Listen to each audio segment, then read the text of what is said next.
உங்கள் முன்னே வாக்கு கேட்க உரையாற்ற இருக்கிறார்கள்.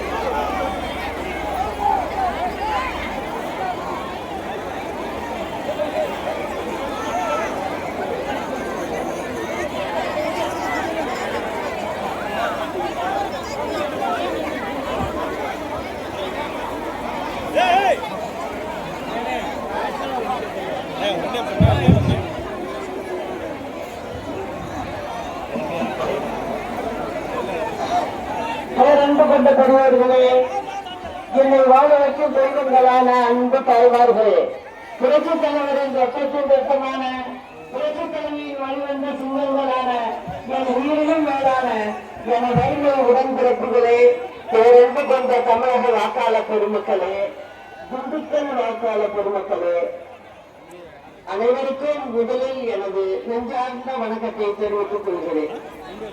கசைக்கு பிழைந்த திமுக மன்னர் ஆட்சியை மீட்புக்கு அனுப்பிடவும், துரோக கூட்டத்தை வேரோடு அகற்றிடவும் இந்த தேர்தலில் களம் காண்கின்றோம்.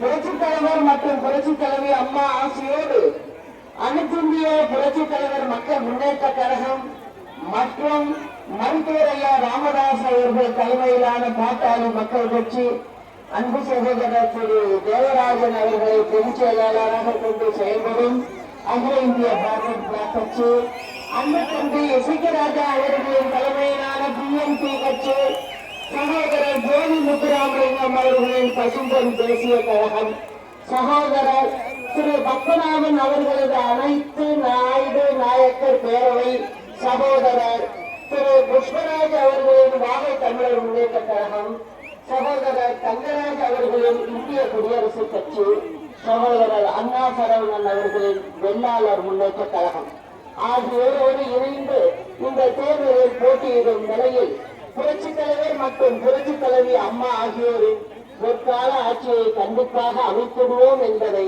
உறுதியோடு தெரிவித்துக் கொள்கிறேன்.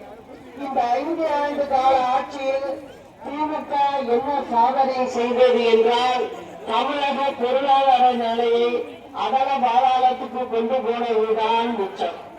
அரசுக்கு கிடைக்க வேண்டிய வருவாய் மனைமாற்றம் செய்து வேறு இடத்திற்கு போய்விட்டது. இந்த 5 ஆண்டுகளாக அம்மா ஆட்சியில் மின்மிகை மாநிலம், அதாவது திமுக ஆட்சியிலிருந்து போய் அம்மா ஆட்சி வந்ததோ, அப்போ அம்மா வந்த போது இருந்த தமிழகமா இருந்தது. இது திமுக எப்ப வந்தாலும் இந்த நிலைமை இருக்கும். அம்மா வந்த பிறகு 2011 வந்த பிறகு அம்மா என்ன பண்ணாங்க, ஒளிரும் தமிழகம் அப்படின்னு சொல்லி எல்லோரையும், தமிழக மக்கள் அனைவரையும் அகல் விளக்கு ஏற்றுங்கள் என்று ஒரு நாள் சொல்லி தமிழகம் முழுவதும் அகல் விளக்கு ஏற்றினார்கள். அதன் பிறகு ஒரு வருட காலத்திற்குள் அம்மா தமிழகத்தை மிளர செய்யும் வகையில் மின்மிகை மாநிலமாக செய்து காட்டினார். அந்த சமயத்தில் நமக்கு தேவைக்கு ஏற்ப உள்ள மின்சாரம் போக மீதி மின்சாரத்தை அண்டை மாநிலங்களுக்கு நாம் விற்றும் இருக்கிறோம். அதை நான் இந்த நேரத்தில் சொல்லிக்கிறோம்.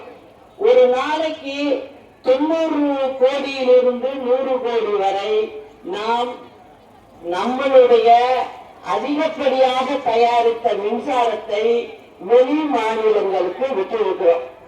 இது அப்போதைய நிலைமை.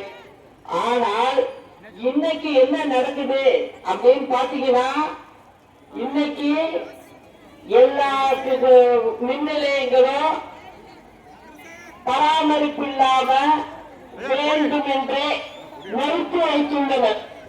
இதற்கு என்ன காரணம் என்றால், ரெடிமேட்ல சட்டை வாங்கினா விலை கூட இருக்கும். நீங்களா துணிக்கு தச்சு போட்டா குறைச்ச விலையில முடிக்கலாம். ஆனா திமுக என்ன பண்ணுதுன்னா, மின்சாரத்துறைய கடன்லே வச்சுக்கிட்டு மேலும் மேலும் கடன் சுமையை அதிகரிச்சுக்கிட்டு என்ன செய்து, வெளியிலிருந்து தனியாரிடமிருந்து மின்சாரத்தை வாங்குகிறது. இப்படி வாங்கும்போது ஒரு யூனிட் அதற்கு விலை என்ன தெரியுமா கொடுக்கிறாங்க? 15 ரூபாயிலிருந்து 25 ரூபாய் வரைக்கும் இவர்கள் வாங்குகிறார்கள்.